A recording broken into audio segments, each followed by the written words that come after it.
pada kita sebagai rakyat di dalam negara. So, semua orang tertanya, apa signal tu? Apakah signal itu? Kita lihat sekejap. Okay.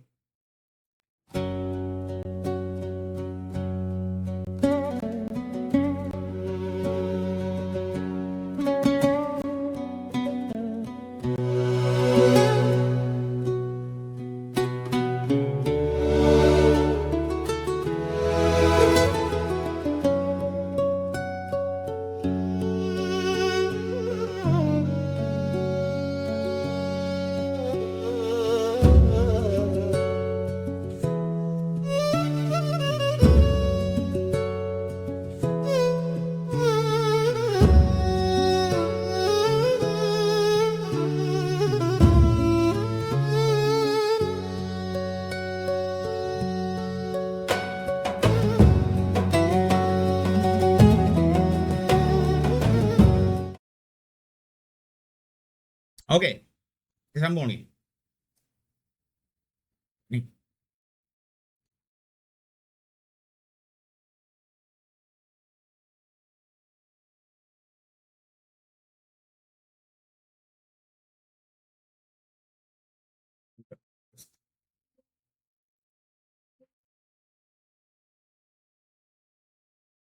Okey. Apakah signal itu? Apakah signal yang sedang aku cuba kongsikan ni?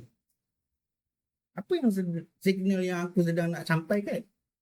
Sebab apa aku tidak akan mendakwa bahawa sebenarnya aku ni tahu di fikiran Ibrahim. Nanti korang kata apalah Mamat mudah jadi dukun.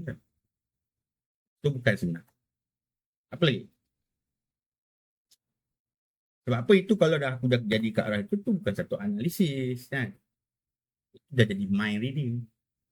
Sebenarnya apa yang aku boleh buat adalah bila mana aku melihat dan juga membaca apa? Membaca pola idea yang sedang cuba dibawakan oleh Ibrahim.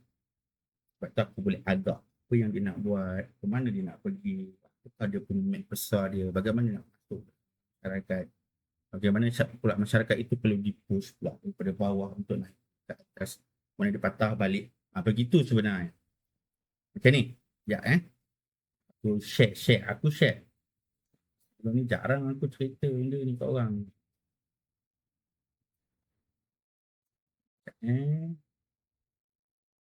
Gitu.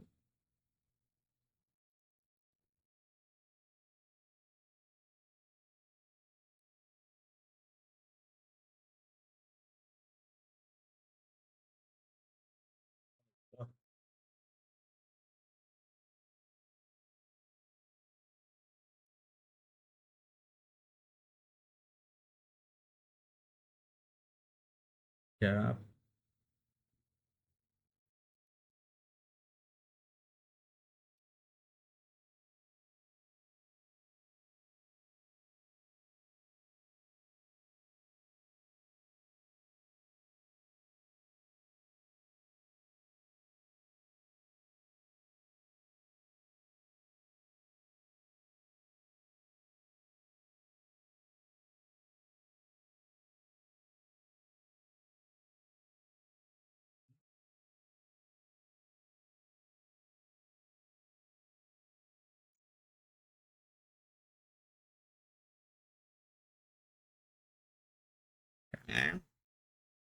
Bar.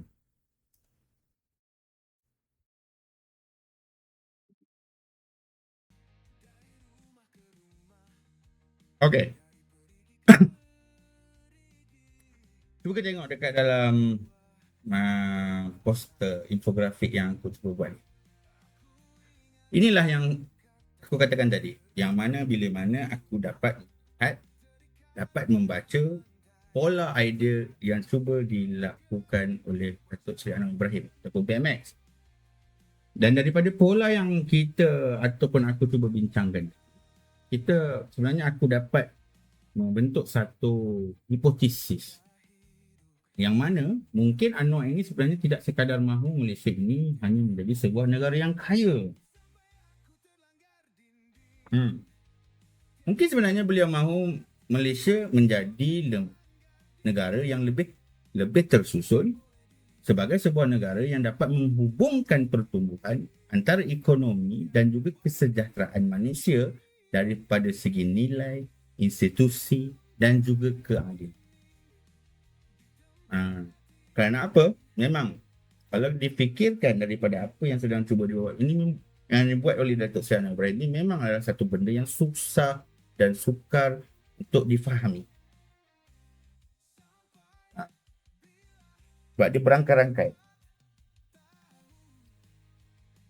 Kalau ni tak jadi, dia tak jadi. Dia bukanlah dia akan bergerak secara seluruh. Dia bukan perubahan yang dapat kita lihat. Nak beli kereta, nak kereta ni rosak, okay, kita tukar part yang ni. Nak beli rasa kereta yang lebih selesa, kita beli kereta baru. Tak, dia bukan perubahan yang dapat kita lihat sedemikian.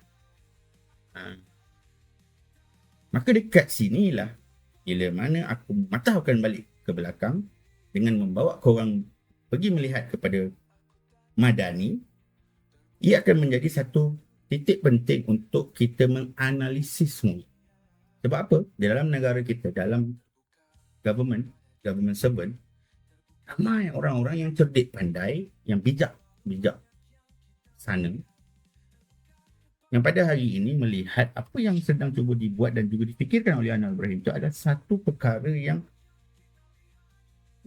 tak logik pun ada kot. Yang dia kata entah apa benda tah. Kerana apa? Mungkin anda tidak pernah memberikan ruang kepada diri anda untuk berfikir kot. Sebab apa? Negara akan berubah bila mana kerajaan ataupun government servant ini dapat bergerak dengan daripada dikit ke dikit kepada dikit. Kalau kita melihat Madani ini hanya sebatas kepada logo tangan high five tu, kan? Madani bukan macam tu, kan? Dia bukan sebagai satu bentuk slogan je semata-mata, kan? Cakap dan buat, angkat tangan macam tu, logo macam tu tak mendatangkan apa-apa pun kepada negara, rakyat dan juga kita. Tetapi sebagai satu persoalan, apakah sebenarnya operating logic yang mahu digunakan oleh Anwar Ibrahim itu untuk menguruskan negara? Tahu tak? Daripada situ, aku tarik orang kepada apakah operating logic. Kerana apa? Pembangunan kita boleh lihat dengan dua cara. Cara yang pertama, berapa GDP? Berapa kadar pelaburan yang berlaku pada dalam negara pada hari ini? Berapa projek yang telah ditawarkan oleh kerajaan kepada negeri-negeri yang ada? Berapakah ruang ataupun jumlah pekerjaan baru yang ditawarkan kepada rakyat pada tahun ini? Berapakah pendapatan rakyat yang ada pada hari ini? Adakah dia masih lagi kekal di tampuk yang lama ataupun sudah bergerak kepada satu gerakan ataupun tangga pendapatan yang lebih baik? Sebab apa? Itu semua penting untuk dalam cara pertama kita melihat pembangunan bagi sebuah negara. Akan tetapi sebenarnya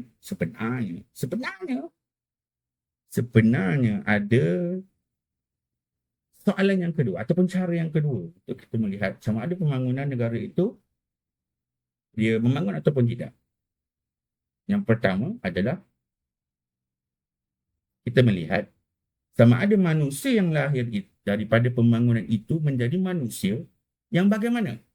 Adakah dengan pembangunan yang kita telah buat pada dalam negara yang ada pada sebelum ini telah melahirkan satu manusia yang sesuai dengan apa yang telah dibina sebelum ini? Kalau dia tak sesuai, maka pembangunan itu boleh kita katakan pembangunan yang sia-sia.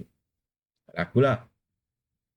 Adakah pembangunan ataupun dasar pendidikan yang telah dibentuk daripada tahun ke tahun, daripada 5 tahun, 10 tahun, 15 tahun, oleh orang yang berilmu pun, adakah telah menjadikan manusia yang ada pada hari ini berada di tahap ataupun tahapan yang lebih berilmu?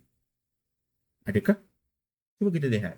Adakah kita telah melahirkan manusia yang ada daripada pembangunan negara yang telah dibuat oleh kerajaan yang dahulu pada hari ini sehingga menjadikan manusia yang ada pada hari ini lebih bertanggungjawab, lebih berdaya, lebih berkeupayaan lebih adil, lebih mampu mengambil bahagian ataupun lebih menghormati manusia yang lain. Sebenarnya kalau kita lihat daripada laporan RCI itu adalah satu permulaan awal dalam kita melihat uh, kecenderungan manusia untuk mereka melakukan satu-satu kejahatan itu sebenarnya tidak pernah mereka letakkan langsung diri orang lain di dalam apakah tindakan yang mereka lakukan, terutamanya daripada segi sakau dalam tabung haji. Lebih aku bawa keluar duit, buat apa aku simpan? Kan? Pergilah, tak pergilah. Daripada aku bagi dia dekat orang tu untuk dia pergi buat benda yang tak sepatutnya. Maka dekat sinilah persoalan daripada segi pembangunan itu akan bertukar menjadi satu persoalan pula yang lain kepada tatanan kehidupan. Apakah itu tatanan kehidupan? Oh, tatanan kehidupan. Kalau nak difikirkan, sebenarnya apa yang telah dibuat oleh Nabi Muhammad ketika dahulu 1400 tahun yang lepas di Mekah, sebenarnya Muhammad ataupun Nabi Muhammad sallallahu alaihi wasallam telah membina satu tatanan kehidupan yang baru ke dalam kehidupan masyarakat jahiliah di Mekah. Itu yang sebenarnya dibuat oleh Nabi Muhammad. Baik, nak lanjut nanti sudah melirik-lirik. Kita teruskan lagi tentang materialism, persoalan tujuan daripada apa yang diceritakan tadi dia. Dalam Al-Quran, surah Al-Ma'arij yang aku gunakanlah, ada satu konsep sebenarnya dalam surah ini yang sangat menarik kalau kita lihat. Ia membawa penafsiran Mi'raj, bukan semata-mata sebagai satu kenaikan daripada segi fizikal. Kan tetapi Mi'raj itu diperlihatkan kepada kita sebenarnya sebagai satu proses peningkatan atau satu cara bagaimana kita meninggalkan pola kehidupan yang lebih berasaskan kepada materialism semata-mata dalam kita menuju satu sistem kehidupan yang kita katakan lebih tinggi ataupun kita katakan yang bersumberkan kepada Tuhan. Dan sekali lagi, ini ialah satu kerangka tafsiran karya yang tersebut. Mengupas apakah idea dan juga apa yang sebenarnya hendak dibuat dia. Ini ialah satu kerangka tafsiran karya yang ada di dalam ayat surah ataupun surah Ma'arij. Tetapi ia juga sebagai satu lensa terhadap pemikiran dengan bila mana ia memberikan kita satu persoalan yang sangat menarik di dalam. Apa sebenarnya maksud kemajuan manusia? Apa sebenarnya? Kalau kita dapat seorang pemimpin yang pada hari ini dia memikirkan tentang bagaimanakah kemajuan kehidupan manusia itu bukan semata-mata datang daripada sudut material sahaja. Kita bersyukurlah sepatutnya. Kalau aku, kalau manusia dia hanya bertambah kaya, adakah itu satu kemajuan? Satu kemajuan juga lah, daripada miskin ke kaya. Kalau teknologi itu bertambah, tetapi ketamakan itu juga bertambah, kebodohan juga makin bertambah. Adakah ia satu kemajuan? Kalau kita datangkan teknologi dan menyebabkan orang malas membaca, orang malas nak menulis, berkarya, menghasilkan karya-karya yang baru, ataupun mencantumkan daripada idea-idea yang ada dengan idea-idea yang lain daripada platform-platform yang lebih bawah dan juga lebih atas dengan membentuk satu kerangka yang baru pun sudah malas, adakah itu boleh dikatakan manusia sedang berada dalam satu kehidupan yang maju? Kalau bandar semakin tinggi, tetapi manusia itu semakin hidupnya yang terasing, adakah itu kemajuan? Kalau ekonomi berkembang, tetapi kepercayaan terhadap institusi yang ada pada hari ini telah runtuh di dalam jiwa masyarakat yang ada, adakah itu kemajuan? Maka kalau kita boleh berfikir apa yang aku dah cakapkan tadi, kita dah sampai sebenarnya kepada satu persoalan. Adakah kemajuan hanya mengenai apa yang manusia milik? Apakah kemajuan itu sebenarnya apa yang kita rasai? Atau juga mengenai siapa manusia, bagaimana manusia itu menjadi? Maka dekat sini aku nak highlight bahawasanya aku nak tandakan agar ia menjadi sangat penting. Bila manusia sedang bergelut antara pola materialistik dengan sistem hidup Tuhan, maka akan berlaku satu peningkatan dalam tatanan hidup manusia. Saya tidak mahu aku tak mahu nak orang membaca ayat itu secara simplistik, macam-macam tu saja. Ia bukan bermaksud material itu jahat, ataupun agama itu sebenarnya automatik dia boleh dikatakan baik. Tidak. Persoalan adalah operating logic. Apa yang menjadi ukuran tertinggi? Jika ukuran tertinggi dia ialah akumulasi, kuasa, keuntungan dan juga kepentingan diri, maka sistem akan cenderung dibina mengikut logik itu. Tetapi jika manusia memasukkan amanah, keadilan, ihsan, tanggungjawab dan juga tujuan kehidupan itu ke dalam cara mereka menyusun masyarakat, maka logik sistem juga akan turut berubah. Kalau tak sempat ataupun tak faham, boleh dengarlah ulang-ulang. Maka daripada apa yang aku jelaskan tadi daripada atas logik sistem, maka aku nak mengajak korang pula masuk ke dalam, daripada idea masuk ke dalam sistem. Sekarang kita nak masuk pula ke bahagian yang lagi penting, translation. Sebab dekat sinilah banyak reformasi mati. Walaupun PKR itu melaungkan reformasi, tetapi reformasi mereka di kalangan ahli-ahli yang ada itu adalah reformasi yang mati. Bukan pada idea, tetapi pada perjalanan idea itu. Maka buku strategic management, dalam buku strategic management lah, ada memberikan kita satu prinsip yang sangat jelas. Strategi yang hanya bila mana berada pada tahap idea yang belum menjadi tindakan. Maka pelaksanaan ia adalah satu proses menterjemahkan strategi kepada tindakan melalui manusia, melalui sumber, melalui teknologi, melalui prosedur dan juga melalui sistem ganjaran. So, jom kita bawa prinsip ini daripada organisasi kepada sebuah negara. Cuba kita bayangkan Anwar Ibrahim mempunyai satu vision. Dengan vision itu, dia masukkan ke dalamnya Malaysia agar menjadi lebih adil, menjadi lebih sejahtera, menjadi lebih berintegriti, menjadi lebih manusiawi. Itu baru idea yang dilaungkan dahulu. Kan tetapi selepas beliau menampuk jawatan sebagai Perdana Menteri, daripada idea tadi, dia akan menjadi satu strategi. Strategi akan menjadi polisi. Dan daripada polisi akan menjadi satu institusi. Dan dengan institusi akan menghasilkan prosedur gerak kerja yang akan menghasilkan behavior. Behavior yang berulang, dan hari-hari macam tu, hari-hari dia buat itu, dia akan jadi satu culture kehidupan bagi seseorang manusia, dan budaya akhirnya akan membentuk satu sistem yang akan diguna pakai oleh sebuah negara. Maka ini ialah yang kita panggil dia sebagai rantaian perubahan. Dan kalau satu sahaja link daripada apa yang aku sebutkan tadi tu, dia gagal, ingat, bila dia gagal salah satu daripada apa yang aku sebut tadi, maka dia boleh mati. Dia akan terbantut lah.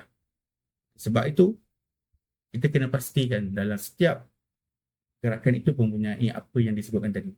Bukan sekadar idea, tetapi dia mempunyai strategi, dia mempunyai polisi, dia mempunyai gerak kerja prosedur dia. Dan akhirnya akan membentuk satu pola perubahan terhadap behavior ataupun sikap aktor yang melakukannya. Adakah kita pada hari ini yang sedang berada di satu tempat A, contohnya di Kuala Selangor, mampu memberikan satu perubahan yang lain kepada masyarakat di Bagan Datuk.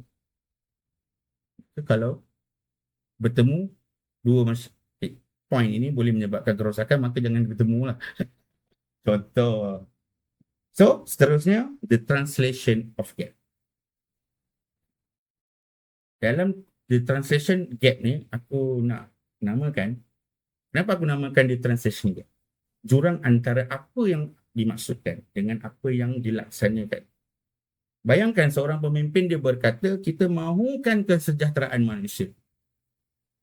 Kementerian mungkin menterjemahnya sebagai program bantuan.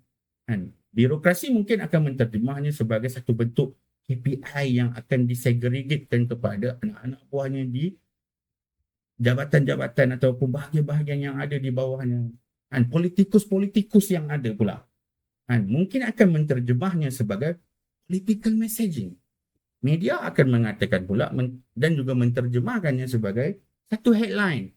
Kalau seseorang menteri tidak mampu keluarkan apa sahaja headline dan juga penjelasan ataupun penerangan berkenaan dengan sesuatu perkara yang berlaku yang besar dalam sebuah negara melalui satu bentuk komunikasi yang mudah untuk faham, ataupun boleh kita katakan pada hari ini melalui infografik yang mudah, maka dia gagal sebenarnya.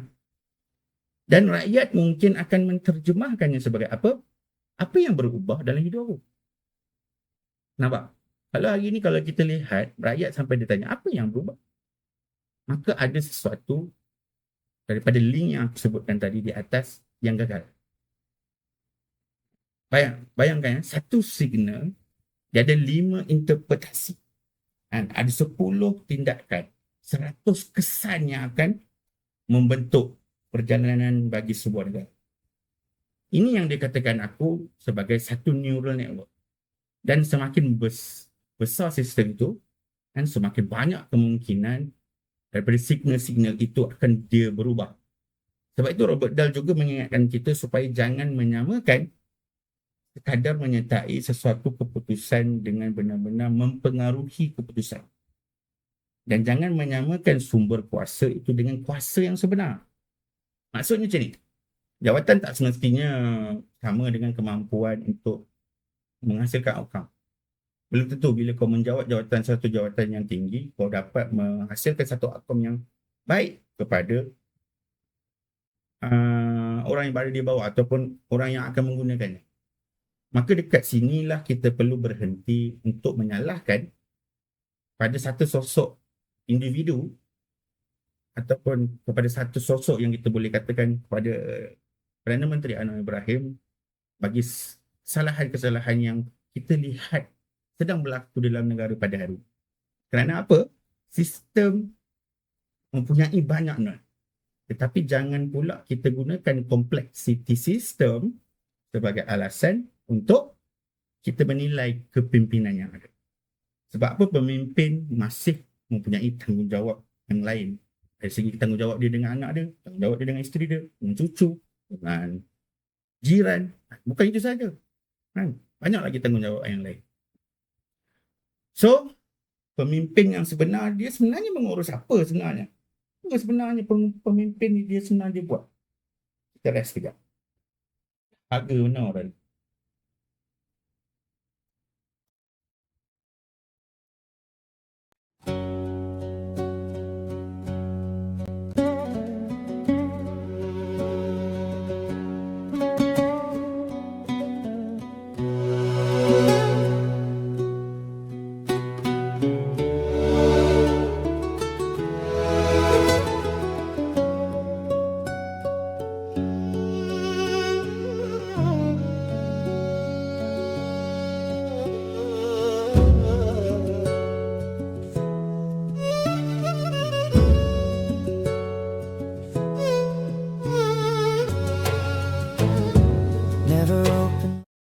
Okey, kita bersambung. Sebelum aku nak sambung, jangan lupa like, share dan juga komen Pod Monolog bersama dengan Safar Zubir. Dalam episod yang lebih baru, lebih tajam, kita menghina sesiapa. Okay. Kalau hinaan pun dia lebih general lah. Kan? Jangan lupa like, share dan juga komen. Komen kalau anda rasa Ia bermanfaat. Kalau tak bermanfaat, anda boleh scroll terus jangan dengar. Okey, seterusnya pemimpin sebenarnya menguruskan apa? Salah satunya tadi adalah menguruskan tanggungjawab strategi. Segi bukan tanggungjawab strategik je semata-mata, tanggungjawab terhadap keluarga, mak, ayah, adik, kacang lagi lah. Tapi dalam memikul tanggungjawab strategik adalah memikirkan bagaimana perjalanan sesuatu perkara itu harus dia dapat bertemu dan juga bergerak dan juga dapat menyerap ke dalam dan juga menghasilkan satu intipati yang baik kepada negara. Dalam strategic management, pemimpin dikatakan bukan hanya menentukan apa yang dia nak capai. Kita tak sekadar menentukan apa yang kita nak capai. Dia juga perlu menentukan siapa yang akan melaksanakan, apakah struktur yang diperlukan, bagaimanakah orang yang berada dalam struktur, sumber apa yang diperlukan, insentif apa yang kita nak gunakan dan berikan, dan bagaimana hasil ini nanti dapat kita nilai.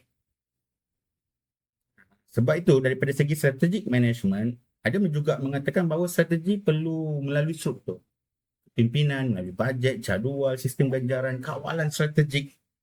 Dan selepas pelaksanaan, hasil perlu dinilai menjadi satu feedback dalam membetulkan strategi yang awal tadi. Maka dekat sini aku akan membawa korang semua kepada satu persoalan yang besar terhadap mana-mana kerajaan yang ada. Kalau visi besar, adakah arkitektur dia yang diperlukan itu akan menjadikannya nyata? Kalau mahu reformasi institusi, siapa pemilik kepada reformasi? Kalau mahu kepada kesejahteraan, bagaimana pula kesejahteraan itu diukur? Adakah kesejahteraan itu hanya semata-mata datang daripada Anwar Ibrahim? Adakah reformasi itu semata-mata hanya datang daripada seorang yang bernama Anwar Ibrahim? Bukankah reformasi itu datang daripada pelbagai aktor yang telah aku sebutkan daripada atas dalam kita menggembeling tenaga bersama-sama dengan strategik dan juga idea, prosedur, polisi yang telah kita cuba betulkan daripada kabinet itu tadi. Bagaimana? Adakah kalau anda nak aman ataupun anda nak sejahtera, anda akan mengatakan ini sebab bapa aku lah tak bagi aku sejahtera? Begitu ke? Ataupun kita sendiri yang akan mencari kesejahteraan itu melalui apa yang telah kita diberikan oleh kepimpinan di dalam negara itu. Kalau kita rasa Malaysia ini tidak mampu memberikan kita kesejahteraan, mungkin kita boleh pikul bungkus beg, beli tiket flight, boleh duduk kat negara yang kita rasa boleh dapat, ataupun kita boleh kecapi kesejahteraan itu. Ataupun kita boleh bungkus beg juga, kita boleh melihat, reformasi itu boleh dilakukan di negara. Bagaimana? Kalau mahukan perubahan sosial pula, apakah indikator dia? Kalau mahu perubahan terhadap tatanan dari segi kehidupan, apakah behavior yang sepatutnya perlu berubah? Kalau kita mahukan masyarakat yang ada ataupun kehadapan hidup dalam kehidupan yang lebih madani, bagaimana kita mahu masyarakat itu benar-benar mampu berubah? Sebab kalau kita tidak mampu menjawab soalan itu, kita mungkin hanya aktiviti, bukan perubahan. Kita jangan ukur aktiviti. Kita lihat perubahan yang bakal berlaku hadapan. Okey.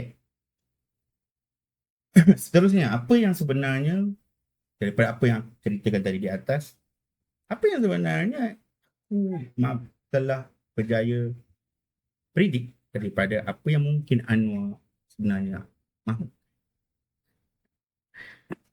Aku tak nak jumpa Anwar Ibrahim, nangis. Nangis. Maka jadi, daripada apa yang aku renung, apa yang aku cuba pecahkan, daripada apa yang idea yang dia cuba bawakan, daripada apa yang hasil tindakan yang dia buat, sikit. Kan? Tu, mana sebenarnya ala tuju dia? Sebab tu aku akan membawa korang kembali kepada soalan yang utama. Apa sebenarnya yang Anwar mahu dan juga hendak ubah? Jawapan dia, Jawapan aku lah kan, jawapan aku. Anwar mahu buat ni. Bukan. Bukan tu. Kerana apa? Keranamu. Kerana apa?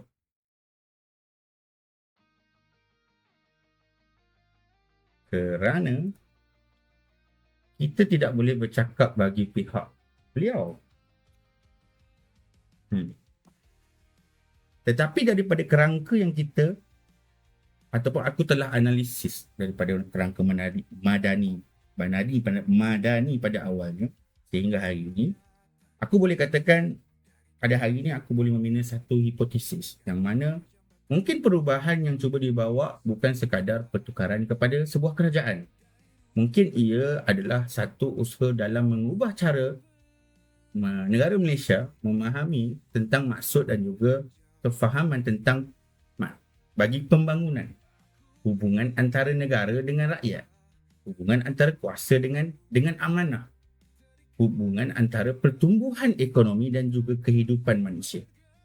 Sebab kaitan antara perkara yang aku sebutkan tadi di atas, ini adalah perkara-perkara yang terkait antara kedua-dua perkara yang tak pernah kita lihat. Kalau buat macam ni, dia akan jadi macam ni. Kalau nak hidup macam ni, kita kena buat macam ni. Kita tak pernah. Maka pada hari ini, itulah yang sedang dibuat oleh Anwar Ibrahim dalam memberikan signal perubahan terhadap kehidupan tatanan hidup manusia ke hadapan. Mungkin dia tidak mampu mencapai dalam tempoh dia sedang bernyawa. Mungkin dia akan berlaku selepas daripada itu. Mungkin. Wallahu. Kalau begitu, maka skala masalahnya sebenarnya adalah jauh lebih besar daripada apa yang sedang berlaku sekarang. Kalau apa yang aku sebutkan tadi itu masih siap lagi kalau kita lihat banyak yang tak berlaku.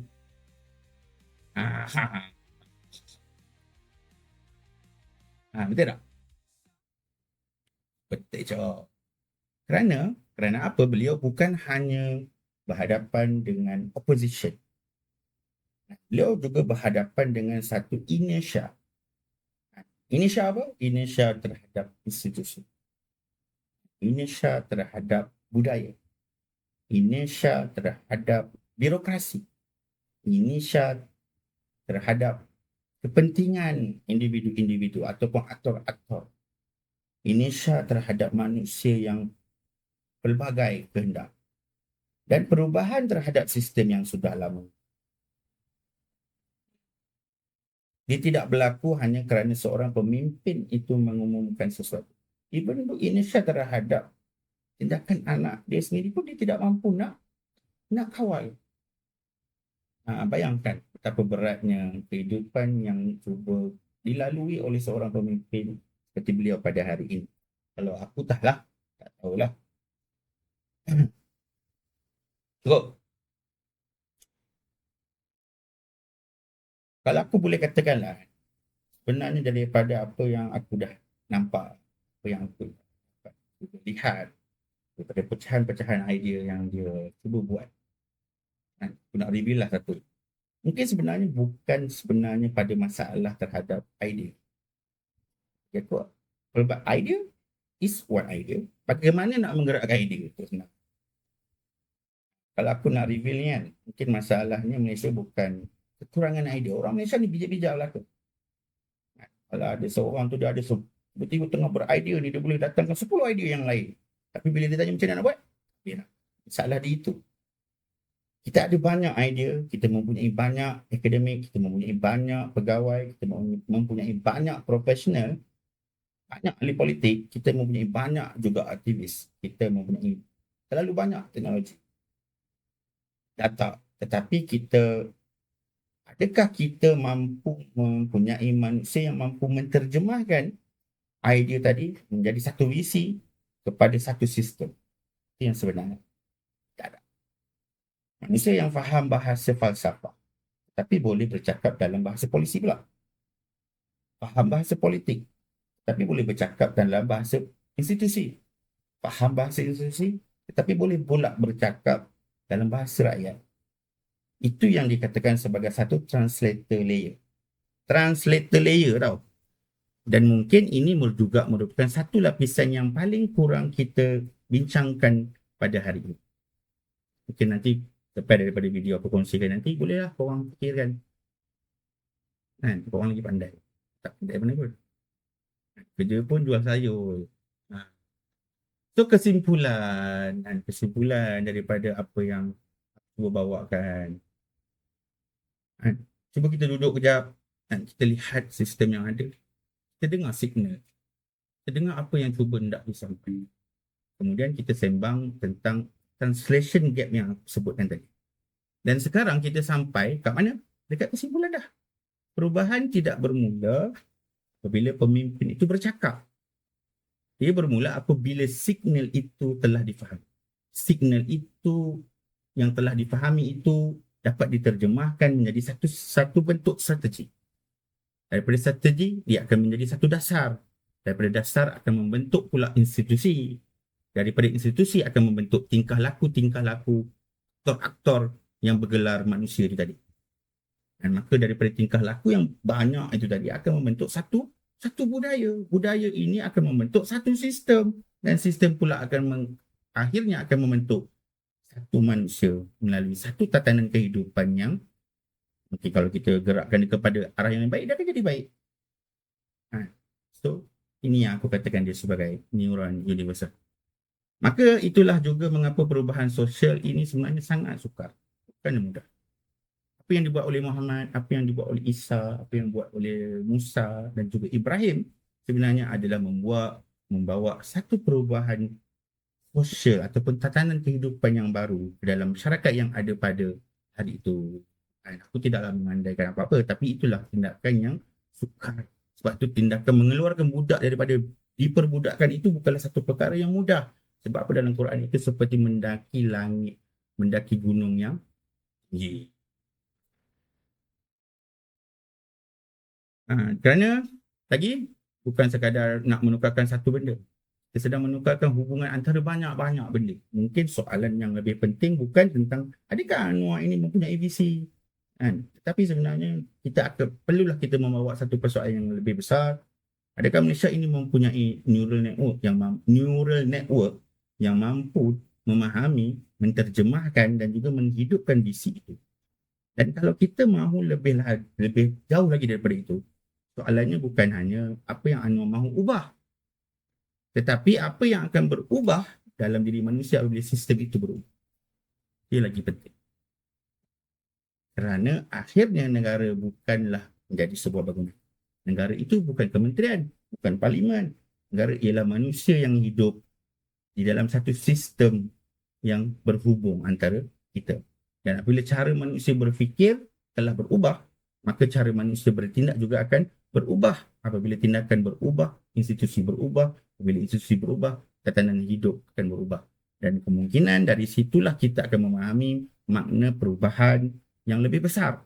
Bukan sekadar menukar siapa yang akan memegang tampuk kuasa. Tetapi mengubah cara kuasa itu bakal digunakan. Bukan sekadar menambah kekayaan diri. Tetapi mengubah untuk apa kejayaan itu akan digunakan nanti. Bukan sekadar membina negara yang lebih maju. Tetapi membina manusia yang lebih tinggi upayanya untuk hidup bersama-sama di dalam satu gagasan kehidupan yang lebih baik. Maka dekat sini soalan sebenar dia adalah Malaysia lah.